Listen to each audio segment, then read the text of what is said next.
அதாவது அண்ணன் செங்கோட்டையனுடைய பத்திரிகையாளர் சந்திப்பை வரப்ப நான் பார்த்து தான் வந்தேன். அவர் 2 மாதங்களுக்கு முன்பே சொல்றார்,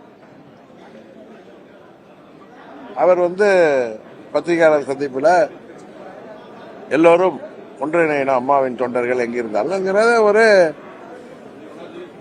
அழைப்பு விடுத்திருந்தார். உங்க எல்லாருக்கும் தெரியும், அண்ணன் செங்கோட்டையன் அவர்கள் 72லேயே புரட்சித் தலைவர் கட்சி ஆரம்பித்த காலத்திலிருந்து அவர் ஒரு தொண்டராக, கிளை கழக செயலராக, அரசியல் 77 சட்டமன்ற உறுப்பினராக, 77 தொடர்ந்து புரட்சித் தலைவர் மறைவுக்கு வரையும், அதற்கு பிறகு 89 அம்மா அவர்கள் காலத்தில் சேவல் சின்னத்திலையும் தொடர்ந்து சட்டமன்ற உறுப்பினராக இருந்தவர். எனக்கு தெரிந்து இன்றைக்கு தலைவர்களுடைய தொண்டர்கள்ல சட்டமன்ற உறுப்பினராகவும் தொடர்ந்து இருக்கின்ற இன்றைய காலகட்டத்தில் சட்டமன்ற உறுப்பினராக இருக்கிற ஒரு மூத்த நிர்வாகி அவர்தான். அவர் நேற்றைக்கு முந்தைய தினம் பசும்பொண்ணுக்கு வந்தது ஒன்றும் அரசியல் ரீதியான ஒரு நிகழ்ச்சியே கிடையாது. ஏன்னா அவர் ஒரு 10 நாளைக்கு முன்னாடியே என்கிட்ட அண்ணன் ஓபிஎஸ் டீம் பேசி, நானும் இந்த ஆண்டு பசும்பொண்ணுக்கு வருகிறேன் என்று சொன்ன போது வாங்கன்னு சொல்லி அழைப்பு விடுத்திருந்தோம். உங்களுக்கு தெரியும், அம்மா அவர்கள் காலத்தில் அவங்க முதலமைச்சராக இருந்த போதும் சரி, எதிர்கட்சி தலைவராக இருந்த போதும் சரி, ஆண்டுக்கு ஒரு முறை அம்மா எப்பெல்லாம் பசும்பொன் வர்றாங்களோ அப்ப அண்ணன் செங்கோட்டையன் அவர்கள் அங்கே இருக்கின்ற பாதுகாப்பை எல்லாம் பார்வையிட எஸ்எஸ்டி எல்லாம் தாண்டி கட்சி சார்பாக அவர் ஒரு சீஃபா அங்க வருவார். அதுபோல உங்களுக்கு தெரியும், அம்மாவுடைய தேர்தல் சுற்றுப்பயணமா இருக்கட்டும், எந்த மாவட்டத்தில் மீட்டிங் இருந்தாலும் அங்க பம்பரம் போல முன்னாடி போய் அந்த நிகழ்ச்சிகளை பார்வையிடுவாரு. எனக்கு தெரிந்த வரை நாங்கள் ஆண்டிப்பட்டி பை எலெக்ஷன் அப்பெல்லாம் அம்மாவுடைய டூர் ப்ரோக்ராம் எல்லாம் என்னதான் அங்க மூத்த நிர்வாகிகள் இருந்து திறம்பட செய்திருந்தாலும் அவர் பார்த்துட்டு அதெல்லாம் ஓகே பண்ண பிறகுதான் அம்மா அவர்களே அந்த நிகழ்ச்சிகளுக்கு ஒப்புதல் கொடுப்பாங்க. எனக்கு நல்ல ஞாபகம் இருக்கு, 2002 ஆண்டிப்பட்டி இடைத்தேர்தல் அப்ப அம்மா அவர்கள் அவரை கூப்பிட்டு, அப்பொழுது மாவட்ட செயலாளர் இருந்த தங்கத்தமிழ்ச்செல்வன், நானும், அவர்கள் 2 பேர் இளைஞர்கள், அவர்கள் ஆர்வத்தில் என்ன பல இடங்களுக்கு வரணும்லாம் அவர்கள் நிகழ்ச்சிகளை வச்சிருக்காங்க. அதனால நீங்க போய் பார்த்து எல்லா இடங்களுக்கு நான் போக முடியுமா அந்த 3 நாட்கள்ல 4 நாட்கள்னு சொல்லி அவர் பார்வையிட்ட பிறகுதான் ஓகே பண்ணாங்க. எதனால இதை சொல்றேன்னா, அந்த அளவுக்கு ஒரு முக்கியமான கழகத்துல எல்லா நிகழ்ச்சிகளிலும் முன்னணியில இருந்து அம்மாவுடைய பாதுகாப்பையும், அம்மா அவர்கள் நிகழ்ச்சிக்கு வரணும்னா அது செங்கோட்டையன் ஓகே பண்ணதுதான் நடக்குங்கிற அளவுக்கு ஒரு உயர்ந்த ஸ்தானத்தில் இருந்தவரை அவரை கட்சியை விட்டு நீக்குகின்ற தகுதியே பழனிசாமிக்கு இல்லை. அதான் நான் ஹோட்டலை விட்டு வர்றப்ப ஒரு தொலைக்காட்சி நண்பர் கேட்டப்ப அதான் சொன்னேன். காரணம், அவர் ஒன்னும் கட்சிக்கு எதிரான எந்த நடவடிக்கைகளும் எடுக்கல. எல்லாரையும் வாங்கன்னு தான் கூப்பிடுறாரு. எங்களையும் அவர் தொலைபேசியில பேசுறப்பெல்லாம் என்ன மனமாச்சரியம் இருந்தாங்கன்னா, நம்ம எல்லாம் ஒன்றா செயல்பட்டாதான் எதிரிகளை வீழ்த்த முடியும்னு சொல்லக்கூடியவர். அன்றைக்கு கூட பசும்பொன் நிகழ்ச்சிங்கிறது எல்லா அரசியல் கட்சிகளை தாண்டி தமிழ்நாடு முழுவதும் பல்வேறு அமைப்புகள், பல்வேறு மதங்களை, பல்வேறு சமுதாயங்களை சேர்ந்தவர்கள்லாம் அது ஒரு கோயில் மாதிரி செல்கிற இடம். 3 நாட்கள் அங்க பெரிய விழா கோலமா இருக்கும். நம்ம மதுரை மாநகரே 3 நாள் பார்த்தா ஏதோ திருவிழா மாதிரி இருக்கும். அந்த நிகழ்ச்சிக்கு அம்மா அவர்கள் கூட நான் பல முறை வந்திருக்கேன். நான் வர்றேன்னு சொல்லி வந்ததுதான். அது நாங்க அது ஒரு அரசியல் நிகழ்வாவே நாங்க அதை பார்க்கல. உங்களுக்கு கூட தெரியும், அண்ணன் ஓபிஎஸ் அவர் ஒன்னா வந்தாங்க. நான் அங்க அவங்களோட சேர்ந்து அங்க நினைவிடத்துல அஞ்சலி செலுத்திவிட்டு சென்றோம். நீங்க கேட்டப்ப சொன்ன துரோகத்தை அவர் ஒண்ணுமே பேசல. நான் சொன்ன துரோகத்தை வீழ்த்துவதற்கு நாங்கள் எல்லாம் ஒன்றா இணைந்திருக்கோம் அப்படின்னு சொன்னோம். அவர் எதுவும் அரசியலே செய்யல. நாங்க கூட அரசியல் ரீதியா அவங்க கேள்விகள் பதில் சொன்னேன். பழனிசாமி சொல்லுவாங்கல்ல, கெடுவான் கேடு நினைப்பான்ங்கிற மாதிரி, விநாச கால விபரீத புத்தி மாதிரி, ஏற்கனவே புரட்சி தலைவர் கண்ட இயக்கத்தை அவர் தலைமையில் ஆட்சியில் இருந்த பொழுதும் எந்த தேர்தலையும் அவர்களால் சோபிக்க முடியாமல் இரட்டையில இன்றைக்கு மிகவும் பலவீனப்படுகின்ற அளவிற்கு தான் பதவியில் இருந்தால் போதும் கங்கார் இந்த குட்டியை கட்டி பிடிச்சிட்டு இருக்குமே, மடியில உட்காந்து குட்டியை கட்டி பிடிச்சிட்டு இருக்குமே, அதே மாதிரி பதவியை கட்டி பிடிச்சிட்டு உட்கார்ந்துருக்காரு. அவருக்கு சுயநலத்தை தாண்டி எதுவும் இல்லை. செங்கோட்டையன் போன்ற மூத்த நிர்வாகி நீக்கியது தன் தலைய, நம்ம ஊர்ல சொல்லுவாங்கல்ல, தலைய கொல்லிக்கட்டை எடுத்து தலையை சொரிஞ்சு கொண்ட மாதிரி தான் அவருடைய செயல்பாடு. குரங்கு கையில சிக்கிய பூமாலையா இன்றைக்கு அந்த இயக்கம் காலம் செய்த சதி போல பழனிசாமி கையில இருந்துட்டு 21 தேர்தலில் திமுக ஆட்சிக்கு வர காரணமாக இருந்த பழனிசாமி சுயநலத்தால, பதவி வெறியால, யாரையும் கட்சியை அவர் கபலீகரம் செய்து வைத்திருக்கின்ற பதவியை யாராவது தட்டி பறித்து விடுகிறாங்கிற பயத்தில் 21 எப்படி செயல்பட்டார்னு உங்களுக்கு தெரியும். எனக்கு ஒரே சிரிப்பு என்னன்னா, அவர் செங்கோட்டையன் அண்ணனையும் அண்ணன் ஓபிஎஸ் அவர்களை என்னையும் பார்த்து அவர் துரோகிகள்னு சொல்றாங்க. ஈவன் எங்க சித்தியும் பார்த்து சொல்றாரு, அவருக்கு பதவியை உட்கார வச்சுட்டு சிறைக்கு சென்றவர்கள் இன்று வரை கூட அவங்க ஒரு வார்த்தையை யாரையும் எதிர்த்து பேசினதா எனக்கு தெரியல. எல்லாம் ஒன்னா இருக்கணும் தான் அவங்களும் பேசிட்டு இருக்காங்க, சித்தியும். ஆனா எப்படி அவர் அடுத்தவர்களை பார்த்து துரோகின்னு சொல்றதுக்கு கூட அவருக்கு தகுதி இல்லை என்பதுதான் உண்மை. ஏன்னா 21 தேர்தலாக இருக்கட்டும், அப்பொழுது மத்திய உள்துறை அமைச்சர் மாண்புமிகு அமித்ஷா அவர்கள் என்னெல்லாம் முயற்சி செய்தார்னு தெரியும். என்னால் பழனிசாமியை ஏற்றுக்கொள்ள முடியாத காரணத்தினால், அதே நேரத்தில் திமுக வீழ்த்த வேண்டும் என்கிற காரணத்தினால் நான் தேர்தலில் கூட போட்டியிடவில்லை. எங்களை சேர்ந்தவர்களுக்கு உங்கள் சார்பாக வேண்டுமானால் 40 பேர் அவர்களுக்கு வாய்ப்பு கொடுக்கப்படுகின்ற பட்சத்தில் நாங்கள் போட்டியிட இருக்கிறோம். எனக்கு ஆனா தெரியும் பழனிசாமி எப்படி என்ன சந்திக்க முடியும். எங்களுக்கு துரோகம் செய்த பழனிசாமி நேருக்கு நேரம் சந்திப்பதற்கு அவருக்கு தைரியம் இருக்காது. அந்த தான் இப்படி உட்கார்ந்து பேசிட்டு இருக்காரு. எனக்கு தெரியும். இருந்தாலும் அரசியல்ல என்னை விட அனுபவமிக்கவர்கள், பெரியவர்கள், திமுக வீழ்த்த வேண்டும் என்கிற காரணத்தினால என்னிடம் பேசிய காரணத்திற்காக எனக்கு அது நடக்காது என்று தெரிந்தோம் நான் அமைதி காத்தேன். 1% சான்ஸ் இருக்கு நடந்தால் மகிழ்ச்சி தான். ஆனா நான் தேர்தலில் போட்டியிட மாட்டேன் என்று உறுதியாக சொல்லியிருந்தேன். அப்ப நான் பொதுக்குழுவிலே சொல்லியிருந்தேன். என்னை எப்படி அவர் துரோகி என்று சொல்ல முடியும்? அவர் ஆட்சி பொறுப்புல உட்கார வைச்ச திமுக கொண்டு வந்த நம்பிக்கையில்லா தீர்மானத்தை எதிர்த்து அவர் வெற்றி பெறுவதற்கு அவருக்கு வாக்களித்த 18 எம்எல்ஏக்களை கட்சியை விட்டு நீக்கிய அவர் துரோகியா? அவரை முதலமைச்சராக்கி அறிவித்து விட்டு சென்ற சின்னம்மா அவர்களை கட்சியிலிருந்து பொதுச்சாலையிலிருந்து நீக்கிய அவர் சிறைச்சாலையில் இருக்கிற நீக்கிய பழனிசாமி துரோகியா? அவரை ஆட்சியில அமர வைத்த அந்த நம்பிக்கையில்லா தீர்மானத்தில் எப்படியெல்லாம் அவரை யாரும் ஏற்றுக்கொள்ளாத நேரத்தில் அதை ஏற்றுக்கொள்ள வைத்து சின்னம்மா அவர்கள் அறிவித்து சென்று விட்டார்கள். அம்மா அவர்களை சேர்ந்த அந்த சீனியர் மினிஸ்டர்ஸ்ல அண்ணன் ஓபிஎஸ்க்கு அடுத்த இடத்தில் அவர் இன்றைக்கு இருந்த காரணத்தினால் அவர் அறிவித்திருக்கிறார். அதை நீங்கள் எல்லாம் ஏற்றுக்கொள்ள வேண்டும் என்று அவர்களிடம் பேசி அன்றைக்கு செம்மலை போன்றவர்கள்லாம் வெளியிலே ஓடி போயிட்டாங்க. இவர் ஏற்றுக்க முடியாதுன்னு உங்களுக்கு தெரியும். அது போல சில சட்டமன்ற உறுப்பினர்கள் காய்கறி வண்டியிலாம் ஏறி போத்தாங்க. வேற ஒன்றும் காரணம் இல்லை. பழனிசாமியை எப்படி நாங்கள் முதல்வராக ஏற்றுக்கொள்ள முடியும் என்று அதையெல்லாம் தடுத்து நிறுத்தி அன்றைக்கு 122 பேர் அவருக்கு ஆதரவாக வாக்களிக்க காரணமாக இருந்த என்னை அந்த 18 சட்டமன்ற உறுப்பினர்கள் நீக்கிய பழனிசாமி துரோகியா, நாங்கள் துரோகிகளா? அம்மாவின் பாதையிலிருந்து விலகிச் செல்கிறார். அதனாலதான் அம்மா மக்கள் முன்னேற்ற கழகத்தை நாங்கள் தொடங்கினோம். இன்னைக்கு உண்மைதானே? புரட்சி தலைவர் ஆரம்பித்த அந்த இயக்கம் அதன் அடிப்படை விதியே சட்ட திட்டங்களையே மாற்றிவிட்டு தான் மாத்திரம் பொதுச்செயலாளராக இருக்க வேண்டும் என்பதற்காக விதிகளையே மாற்றி அமைத்துக் கொண்டு ஒரு ஹிட்லர் போன்ற மனோபாவத்தோடு செயல்படுகின்ற பழனிசாமிக்கு துரோகத்தை பற்றி பேசுவதற்கு கூட தகுதி இல்லாத பழனிசாமி அண்ணன் செங்கோட்டையனை நீக்குவதற்கு அவருக்கு தகுதியே இல்லை. அண்ணன் செங்கோட்டையன் அவர்கள் சொன்னது போல துரோகத்திற்கு நோபல் பரிசு கொடுக்கணும்னா அது பழனிசாமிக்கு தான் கொடுக்க முடியும். அந்த தகுதி அரசியல் ரீதியாக உலக அளவில் அந்த துரோகத்திற்கு நோபல் பரிசு பெறக்கூடிய தகுதி அண்ணன் நம்ம பழனிசாமிக்கு தான் இருக்கிறது என்பதுதான் உண்மை. இதை தமிழ்நாட்டு மக்கள், அது குறிப்பா அரசியலை எல்லாம் தாண்டி பசும்பொன் தேவரையா அவர்கள் ஒரு மகானாக பார்க்கப்படுகின்ற இடம். அங்கே எல்லோரும்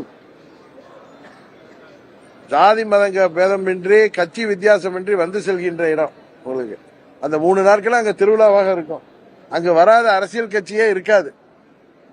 அப்பேற்பட்ட இடத்துல அண்ணன் செங்கோட்டையன் வந்து சென்றவரை நீக்கி இருப்பதற்கு உறுதியாக இந்த தேர்தலில் தென் தமிழ்நாட்டு மக்கள் அவர்கள் எல்லாம் பெரிதும் மதித்து போற்றி வணங்கக்கூடிய ஜாதி மதங்களுக்கு அப்பாற்பட்டு தலைவராக ஒரு மகானாக விளங்கக்கூடிய பசும்பொன் தேவரையா அவர்கள் நினைவிடத்திற்கு வந்து சென்று அவருக்கு அஞ்சலி செலுத்திவிட்டு சென்ற குங்கு நாட்டு தங்கம் எங்கள் அண்ணன் KS அவர்களை தகுதியில்லாத பழனிசாமி அவரை கட்சியிலிருந்து நீக்குவதற்கே தகுதியில்லாத செய்திருக்கிறார். இதை தென் தமிழ்நாட்டு மக்கள் அது அவர்களுக்கு ஏற்பட்ட ஒரு அவமானமாக உறுதியாக கருதுவார்கள். நான் அன்றைக்கே சொன்னேன், இங்க ஒரு விருந்தாளியாக வந்திருக்கிறார். நீங்க உங்க பத்திரிகையாளர் சந்திப்பிலே பசும்பொண்ணுக்கு அவர் விருந்தாளியாக வந்திருக்கிறார் தான் நான் சொன்னேன். அவரை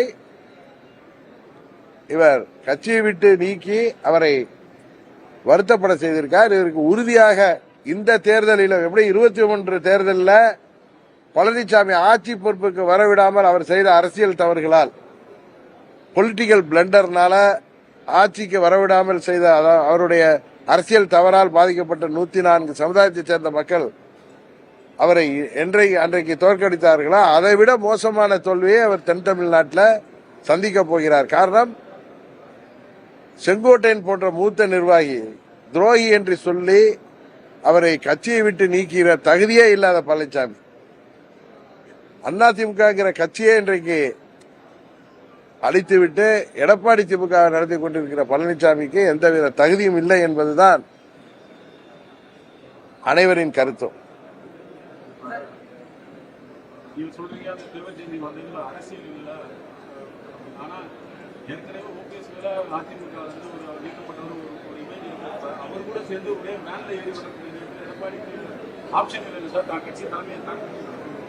திமுகவுக்கு பி டீம்னு எங்களை சொல்றாரு பழனிசாமி.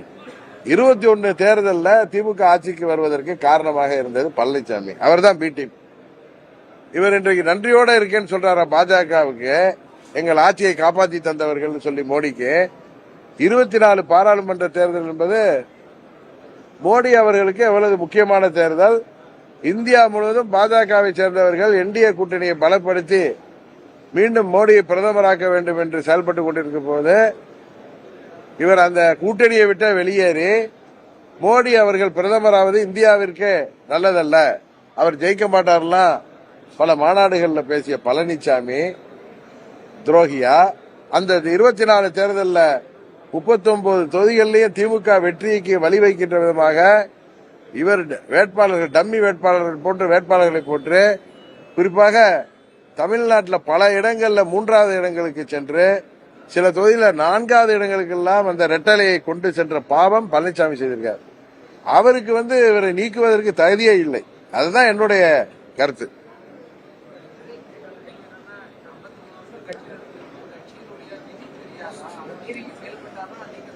சார், கட்சியோட விதி பழனிசாமிக்கு தெரியாதா?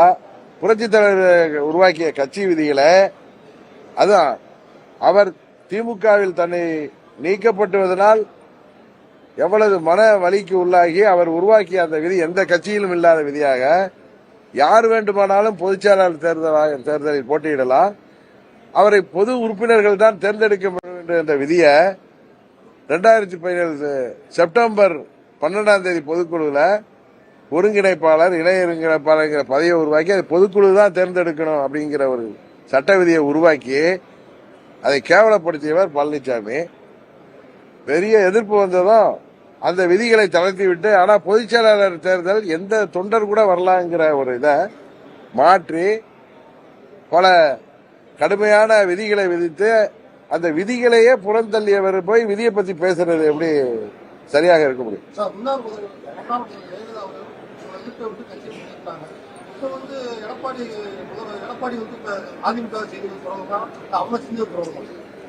அம்மா அவர்கள் நீக்குவதற்கு அனைத்து உரிமை இருக்கு. அம்மா அவர்கள் என்னை நீக்கினார்கள். இதுதான் என்ன புதுசா கேக்குறீங்க, உங்களுக்கு தெரியாது. அதுக்கப்புறம் என்ன துணை பொதுச் செயலாளர் ஏற்றுக்கொண்டு ஆர்கே நகர் தொகுதியில சட்டமன்ற இடைத்தேர்தலில் பழனிசாமி கையில தொப்பியை வச்சுக்கிட்டு தொப்பி சின்னத்துல வாக்கு கேட்டார். அப்ப அண்ணன் பன்னீர்செல்வம் தேர்தல் ஆணையத்தில் மனு கொடுத்திருந்த போது எங்க கட்சியின் துணை பொதுச் செயலாளர் டிடிவி தினகரன் அபிடவிட் கொடுத்தவர் பழனிசாமி. அதனால உங்க கேள்விக்கே அர்த்தம் இல்லாமல் போகிறது.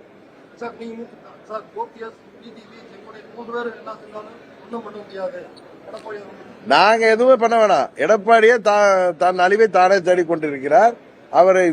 அவர் செய்த துரோகம் இந்த தேர்தலில் அவரை வீழ்த்தாமல் விடாது. இதுக்கு யாருமே தேவையில்லை. அவர் செய்த துரோகம் அவரை வீழ்த்திவிடும். அவர் தொண்டர்கள் எல்லாம் இப்பொழுது வீழ்த்திக் கொள்ளவில்லை என்றால் இந்த தேர்தலில் எடப்பாடியை வீழ்த்திவிட்டு புரட்சித் தலைவர் ஆரம்பித்த அதே சட்டத்திட்ட விதிகளை உருவாக்கி அனைத்து இந்திய அண்ணா திராவிட முன்னேற்ற கழகத்தை உறுதியாக அண்ணன் செங்கோட்டையன், அண்ணன் ஓபிஎஸ் அவர்களோடு சேர்ந்து நாங்கள் மீண்டும் அந்த இயக்கத்தை உருவாக்குவோம். அதுதான் நடக்க போகுது. நீங்க பாருங்க.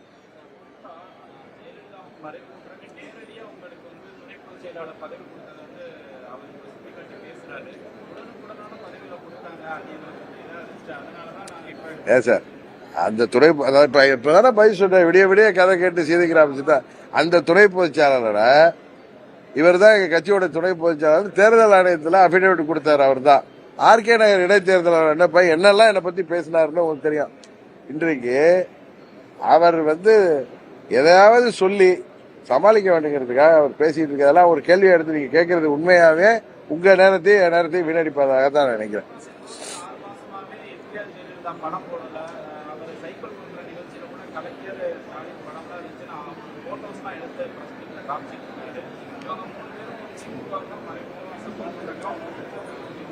சார் நீங்க ஏதோ விறுவிறுப்பா கேட்கணுங்கிறதுக்காக கேக்குறீங்க. திமுகவுக்கு பி டீமே பழனிசாமி தாங்கிறது ஊருக்கே தெரியும். 21 தேர்தலில் திமுக ஜெயிப்பதற்கு காரணமே பழனிசாமியோடைய அந்த குறுக்கு புத்தி தான். அதுபோல 24 பாராளுமன்ற தேர்தலில் திமுக 39 இடங்களையும் ஜெயிப்பதற்கு காரணமே பழனிசாமியோடைய அந்த பி டீம் செயல்பாடு தான். ஏன்னா தான் மீது எந்த வழக்கும் வந்துவிடக் கூடாது என்பதற்காக அவர் போடுகின்ற வேஷம் தான் அது.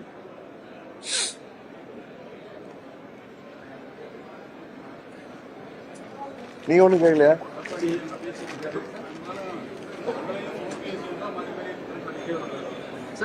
அவருக்கு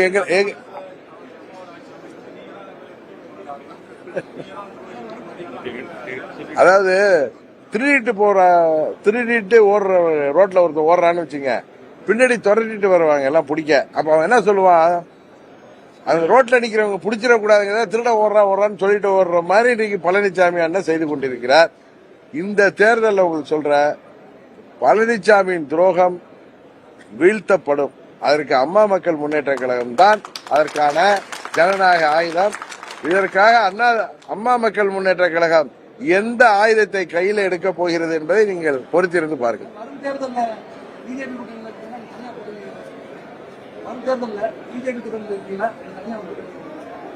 நான் இப்ப எந்த கூட்டணியும் இல்லை. 3 மாசம் ஆகுது நான் வெளியில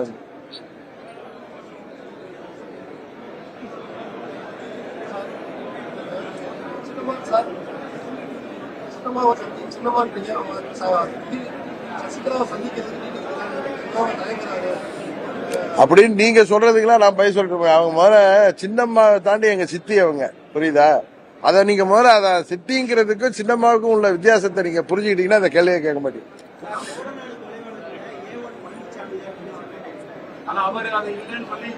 இல்லங்க, கொடநாடு கொலை விளக்க அதை பத்தி பேசினாலே பழனிசாமி பதறாருல, அதுக்கு காரணம் என்னன்னு அவர்கிட்ட கேள்வி.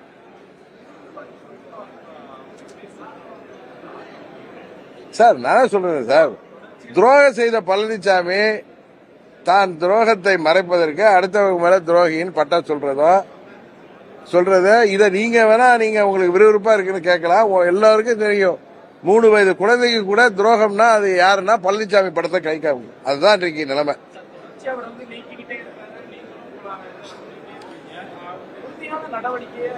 சார் இந்த தேர்தலில் மக்கள் தீர்ப்பு வரும். அதுதான் மகேசன் தீர்ப்பு. இதுவரை அவர் 10 தேர்தல்கள்ல எவ்வளவு பணபலம், இரட்டை இலை என்கிற மாபெரும் சக்தி வாய்ந்த ஆயுதம் இருந்தோம் அவரால் பல ஆயிரம் கோடி செலவு செய்தோம் அவரால் வெற்றிகளை பெற முடியவில்லை. தொடர்ந்து சரிவை நோக்கி போய்கொண்டிருக்கிறார்.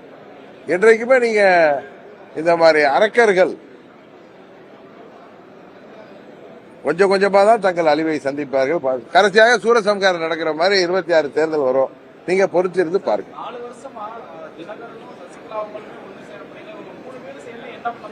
சார் இல்ல அது நீங்க பேசலாம் சார், நீங்களே பேசலாம்.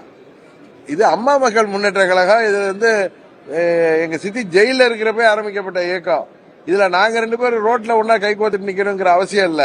எங்க தொண்டர்களே போதும், தமிழ்நாட்டு மக்கள் போதும். அவர் செய்த துரோகம் அவரை வீழ்த்திவிடும். நீங்க விருப்பப்படுறதுக்காக சார் நாங்க அவரு நீங்களே ஒன்னா நிக்கல அப்படி நீங்க கேட்கறதுக்காக நாங்கள் எல்லாம் ஒன்னா நிக்க வேண்டிய அவசியம் வராது. தேவை ஏற்படும் பொழுது நாங்கள் எல்லாரும் ஒன்றாக இருப்போம்.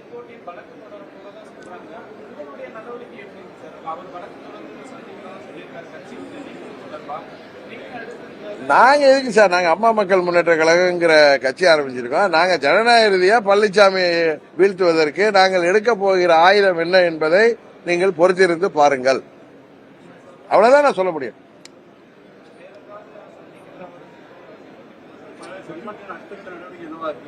நீங்க அவர்கிட்ட தான் கேட்கணும். நீங்க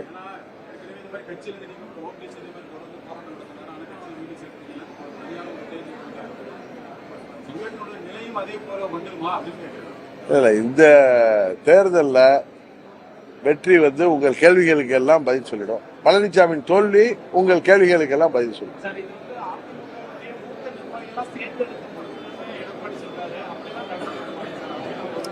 சார் சார் செங்கோட்டையனை விட மூத்த நிர்வாகி அங்க யாரும் கிடையாது சார். அவ்வளவுதான் நான் உங்களுக்கு சொல்ல முடியும்.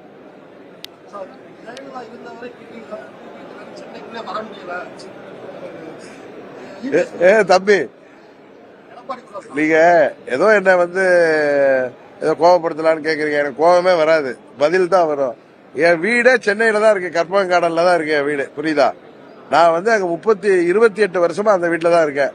இது போன்ற பதில்கள், இது போன்ற கேள்விகளை இது நீங்க கேக்குறீங்களா இல்ல யாரும் சொல்லி கேட்கிறாங்களான்னு தெரியல. இது இந்த பத்திரிகையாளர் சந்திப்பின் தரத்தையே குறைக்கிற மாதிரி இருக்கு உங்க கேள்வி.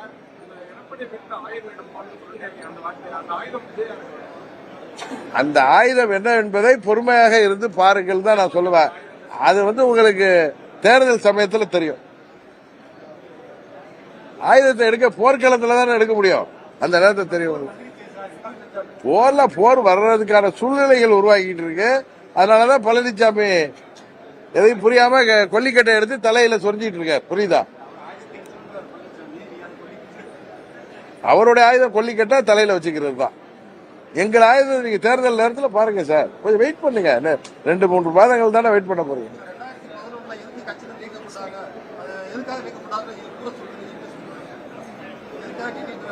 அது எல்லாருக்குமே தெரியும் எதுக்காக நீக்கப்பட்டாருன்னு எல்லாருக்கும் தெரியும். பழனிசாமிக்கும் தெரியும். அதனால அதை வந்து திரும்ப சொல்ல வேணாம். பழனிசாமிட்டே கேளுங்க எதுக்காக நீக்கப்பட்டாருன்னு. வேற என்ன கேள்வி நீங்க கேளுங்க. வேற எதுவும் பழனிசாமி சொல்லி கேட்கறதா இருந்தாலும், ஏன்னா அது ஒரு அருமையான பத்திரிகையாளர் சந்திப்பு, அருமையான கேள்விகளை என்ன கேட்கிறாங்க. கரெக்டா? நீங்க அதே மாதிரி நேரத்துல நீங்க ஏதோ ஒரு PhD கிளாஸ்ல ஆல்பா ABCD கிளாஸ் மாதிரி கேட்கறது அது உங்களுக்கு பெருமையா இருக்கலாம். எனக்கு அது வந்து சிரிப்பு தான் வருது.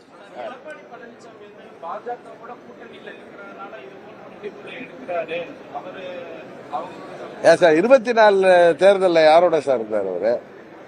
என்ன சார் கேள்வி? 24 தேர்தல்ல யாரோட கூட்டணியில் இருந்தார்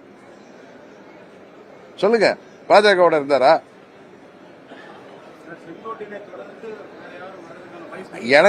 எனக்கு யூகம் ஜோசியத்தெல்லாம் தெரியாது. எனக்கு தெரியாது. சும்மா சொல்றது இல்ல. சும்மா வேணா போய் சொல்லிட்டுப்பா. பழனிசாமியே வந்தாலும் வந்துருவாரு கட்சி.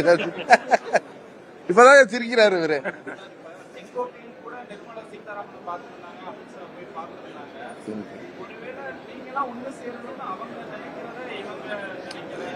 இதுல ரூம் போட்டு யோசிப்பீங்களா இல்ல தனியா ரூம் போட்டு யோசிப்பீங்களா? என்ன பிரதர் நீங்க யாருக்கு பின்புலத்துல யார் இருக்கா முன்புலத்துல யார் இருக்கான்னு தெரியாது. செங்கோட்டையன் கட்சியை விட்டு நீக்கப்பட்டது பழனிசாமியுடைய சுயநலமும் பதவி வெறி தான் காரணம், வேற எதுவும் கிடையாது.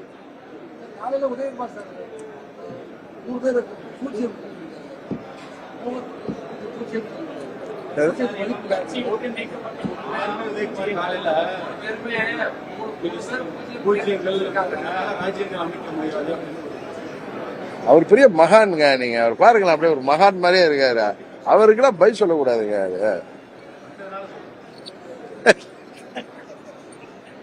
அந்த மகானுக்கெல்லாம் பதில் சொல்லாது, பாவம், அதுக்கெல்லாம் பதில் சொல்ல